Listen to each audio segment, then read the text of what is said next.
Fala pessoal, tudo bem? Hoje em um formato diferente para você que já nos acompanha. Hoje quisemos mudar um pouquinho para poder ficar de um modo diferente, para chamar a sua atenção. Então hoje a gente está como se fosse um jornal. Vê se fica legal, depois coloca nos comentários, fala com a gente para ver se a gente continua nesse formato ou não. Leuci, mais uma vez queria te agradecer por todo esse conhecimento, todo esse carinho, esse tempo que você tem para poder estar contribuindo não só para mim, mas para todo mundo nesse projeto chamado Carpinteiro Divino. Hoje a gente já está no episódio número 9. Para você, que é a primeira vez que alguém compartilhou com você, dá uma olhadinha. Já foram 8 episódios com assuntos muito legais, muito delicados, que talvez você tenha dúvidas ou talvez você consiga contribuir também para a gente. Leuci, muito obrigado mais uma vez. Agora, lado a lado, hein? Muito obrigado a você, Léo. Muito obrigado a Deus por essa oportunidade. Muito obrigado a você, né, que tem assistido, assinado o canal, compartilhado, né? O objetivo é que essa mensagem possa chegar, alcançar as pessoas. Então eu agradeço muito àqueles que têm feito isso. Eu tenho visto pessoas que todo final de semana têm compartilhado no status, o link e tudo mais. Que legal, então tem feito um trabalho maravilhoso. Que Deus possa abençoar. E que você também compartilhe, tire suas dúvidas. É assim, é legal que a gente vai também crescendo, né, Leuci? Com essas perguntas, com esses questionamentos. A gente vai procurando mais, o Leuci vai trazendo aqui cada vez mais clareza para esse estudo. Como de costume, a gente faz uma oração. Leuci, por favor, se puder estar orando aí para nós. Senhor, nosso Deus e Pai, de amor e misericórdia, rendemos graças, louvores ao Teu nome, pelo plano de salvação, por um dia o Senhor ter sonhado conosco, e mesmo quando nós nos tornamos rebeldes, o Senhor tinha um plano, que esse plano se cumpra na vida de cada um de nós. Que o Senhor nos abençoe mais uma vez, nos capacite, nos sensibilize a mente. Nós agradecemos em nome do Senhor Jesus. Amém. Amém. Vamos lá então, que nos 2 últimos episódios, no episódio número 7 e número 8, falamos um pouco sobre a salvação, todo esse plano, falamos um pouco sobre esse santuário no antigo, né, Leuci? Esse santuário terrestre. Depois falamos um pouquinho que isso se cumpriu em Jesus no novo. Isso mesmo, Leuci? Sim. Mais ou menos isso. E nesse episódio agora a gente vai falar um pouco sobre o santuário celestial. O que muda? Eu, Léo, particularmente, tenho assim, pouco conhecimento sobre isso. Eu não sei quem está do outro lado aí nos assistindo, mas eu acho que é um assunto que, se você puder mastigar ao máximo, talvez muita gente nunca nem parou para pensar nisso, né, Leuci? Então, como que isso vai nos afetar? Por onde que você pode começar? É um assunto que eu, Léo, particularmente, nunca parei para pensar como que é, né, esse santuário celestial. O que Jesus agora vai fazer lá no céu? Qual a parte que ele cumpriu aqui na terra? Então, o que você pode falar um pouquinho dessa introdução desse episódio? Vamos lá. Esse assunto muito legal, assim, muito profundo. E eu imagino que todo cristão precisa compreender esse assunto. Esse assunto é a espinha dorsal, é a coluna mestre do plano de salvação. Então, todo mundo que pensa em salvação, que deseja entender o plano de salvação, tem que entender o plano do santuário. Tá. Então a gente viu que no Antigo Testamento você tinha ali um santuário, né? Lembra? Êxodo capítulo 25, verso 8, Deus disse, olha, me faça um santuário, me faça um tabernáculo, eu quero habitar no meio de vocês. Legal, eu lembro disso aí. Aí então Moisés foi incumbido de fazer. Mas fazer baseado no quê? Verso 9, verso 40, Deus disse para ele, faça conforme o modelo que eu te mostrei. Legal, isso eu também lembro. Então, que modelo é esse? De onde Deus tirou o modelo? Se eu não me engano, se eu estiver falando besteira, galera, mais uma vez, isso daqui não é combinado. Então, às vezes, se eu falar também alguma coisa, considere o que o Leuci fale. Eu lembro que ainda você falou que assim, ó, faça a cópia, se eu não tiver ganhado, do que está no céu. Isso. Era isso mesmo. Então, acho que era esse modelo que Moisés tinha que seguir. Sim. Então, veja, né? Nós temos um santuário no céu, não falamos muito dele ainda, Mas o plano de salvação começa lá no Antigo Testamento, embora muitos tenham noção de que no Antigo Testamento as pessoas eram salvas de outras formas, mas a Bíblia é bem clara, durante todo o tempo a salvação é pela graça. Tá? Nós encontramos, por exemplo, Jó, o primeiro livro da Bíblia, tão distante, né, da época de Jesus, e Jó já diz: eu sei que o meu Redentor vive. Jó 19, 25. Eu sei que o meu Redentor vive, e por último ele se levantará. E eu sei que... Então, veja que já tinha fé em Jesus. Tá. Nós encontramos Abraão, Gênesis capítulo 15, versos 5 e 6. Abraão creu no Senhor Jesus. Aí a gente vai lá no Evangelho de João, capítulo 8, a partir do verso 32, Jesus discutindo ali com os fariseus. Jesus diz: Abraão agradou em ver o meu dia. Abraão se alegrou. Então veja que todo o Antigo Testamento, a salvação era pela graça. Tá. Mas então Deus ilustra essa salvação através do santuário. E a gente viu que o santuário era dividido em 3 compartimentos: pátio, santo e santíssimo. Beleza. Tá? Aí você vai, por exemplo, no livro de Hebreus, no capítulo 8, verso 5, diz: estas coisas que foram feitas aqui no santuário terrestre são sombras de uma realidade que tem no santuário celestial. Tá. Se isso tudo é sombra, então ele tinha uma data para se cumprir. Quando a sombra, quando o tipo encontra o antítipo, né, quando aquilo que era uma figura encontra a realidade, ele tem que parar.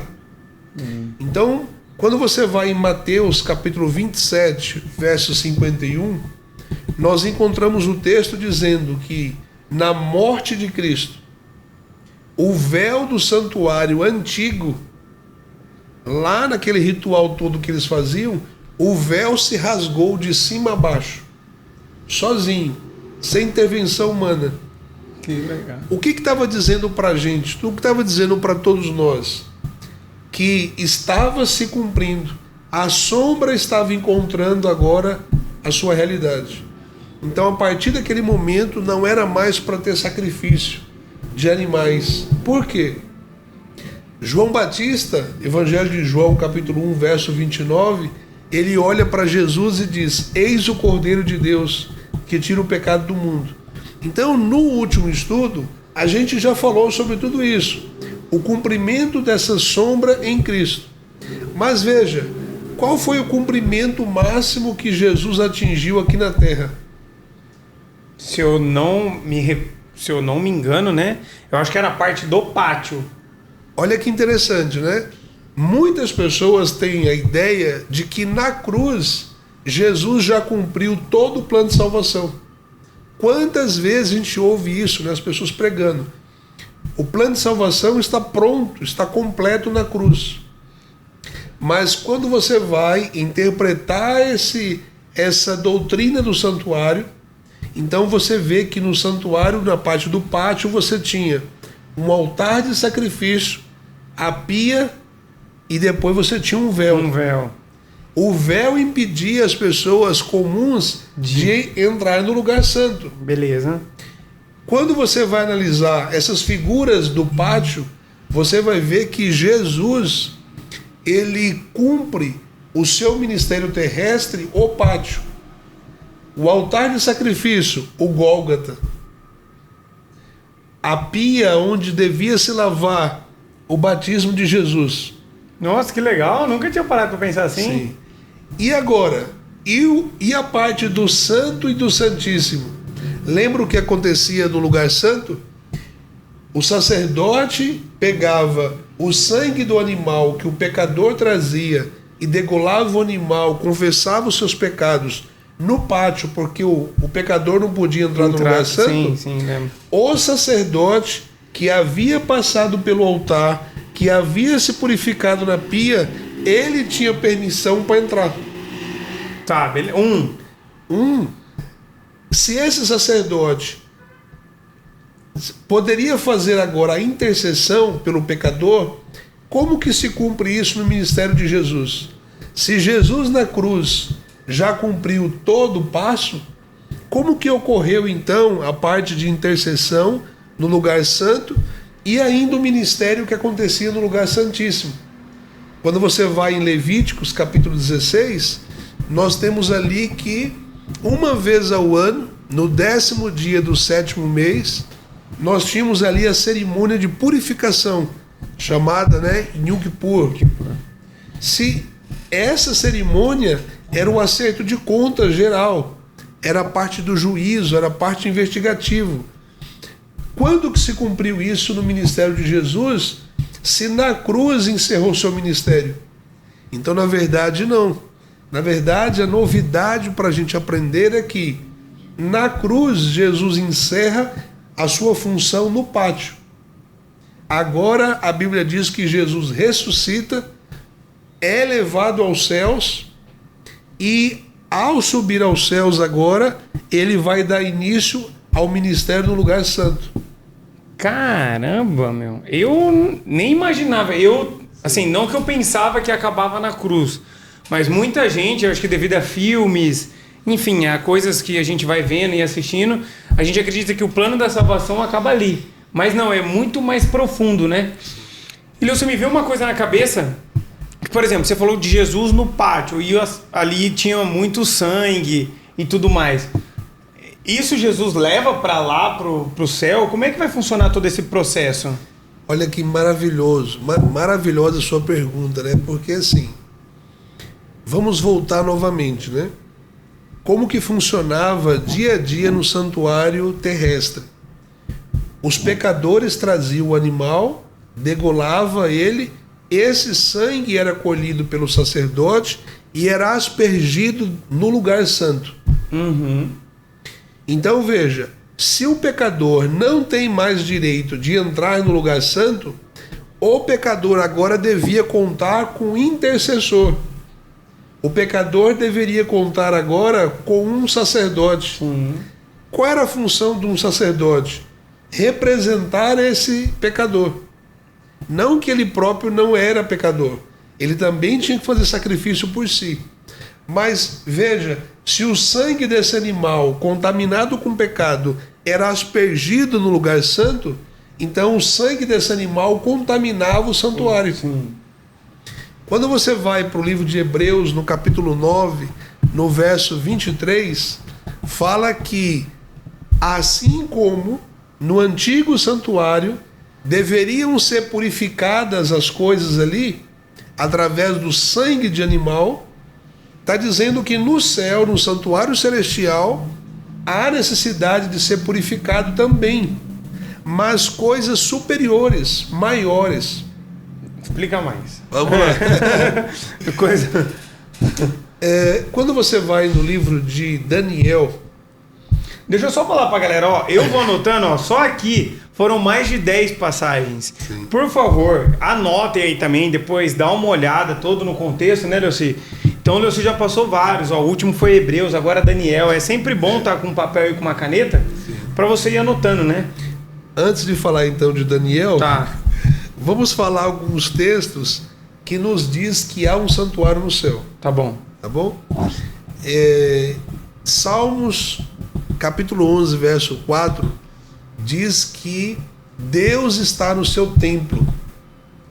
Deus governa e Deus trata do plano de salvação no seu templo. Apocalipse, capítulo 11, verso 19, abriu-se o santuário no céu e foi visto lá a Arca da Aliança. Ou seja, está dizendo que há um santuário no céu. Ok? Aí você encontra Hebreus capítulo 8, capítulo 9 e tudo mais. Mas Daniel, capítulo 7, verso 9 e 10, fala de uma cena extraordinária. Fala de uma cena de juízo, como se fosse um tribunal. E Daniel 7, 9 e 10 diz que assentou-se um tribunal no céu e foram abertos livros. E também o outro livro, que é o livro da vida. E aí foram as pessoas julgadas conforme o que havia escrito nos livros. Isso se repete em Apocalipse capítulo 20, verso 4, verso 12. Há novamente uma cena de juízo no céu, e ali diz que foram abertos os livros, e as pessoas foram julgadas de acordo com o que estava escrito nos livros. Então veja, se no santuário terrestre os pecados eram registrados no santuário por meio do sangue que era aspergido, como que os nossos pecados são registrados no céu? No livro? Nos livros. É. Quando você vai para Malaquias... Eu tenho medo quando o Leoci faz umas perguntas para mim, porque eu não tenho tanto know-how assim quanto ele, mas eu chuto. Mas vamos continuar, Leoci, desculpa. Malaquias capítulo 3, verso 16, fala que há um livro de registros. Fala que há um livro onde são guardados os nossos pecados.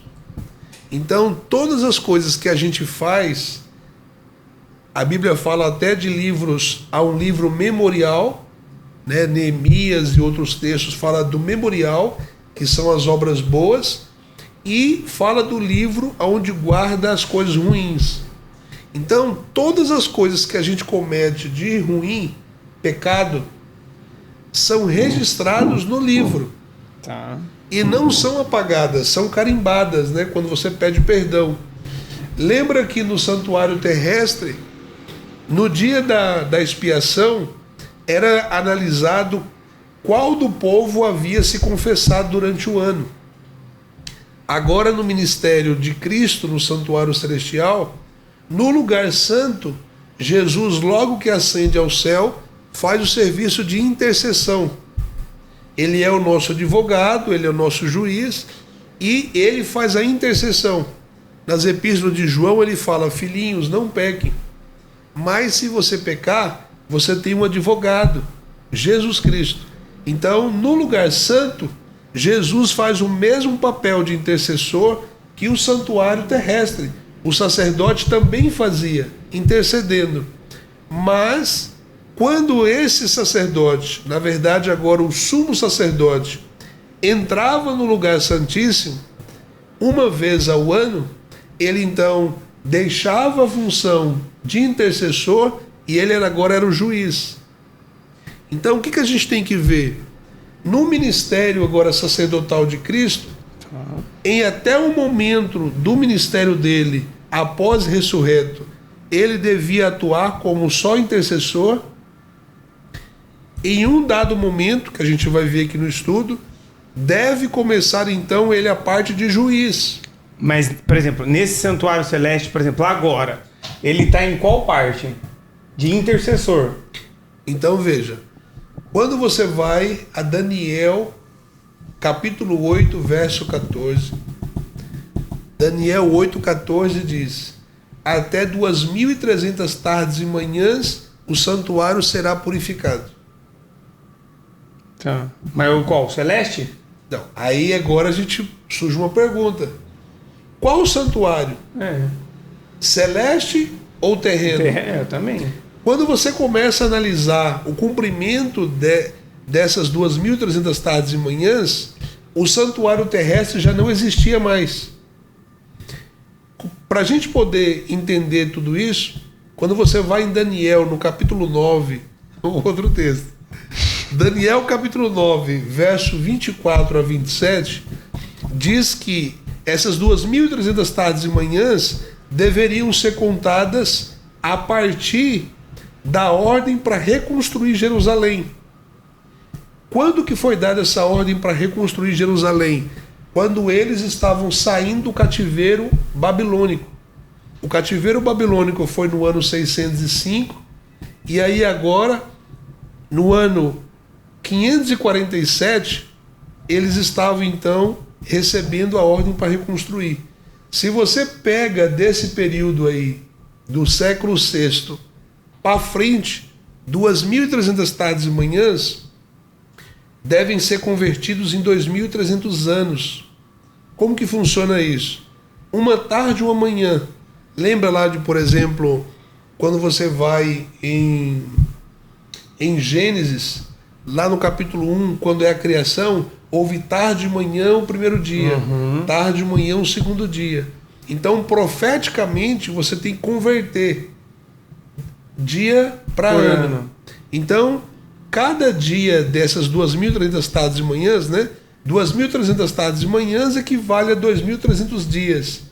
2.300 dias convertido profeticamente, 2.300 anos. Tá. Então, quando você parte do século VI e joga para frente, nós iremos então para o século XIX.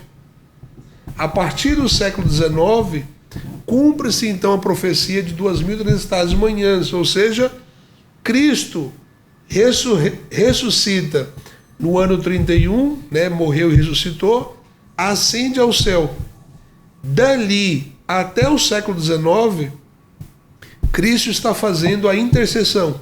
A partir do século XIX para cá, Cristo agora é o juiz. Ah, entendi. Mas por que século XIX? O que tem a ver o século XIX? Quando você vai em Apocalipse, no capítulo ali 2 e 3, nós temos as 7 cartas das igrejas. Passa por várias fases da igreja.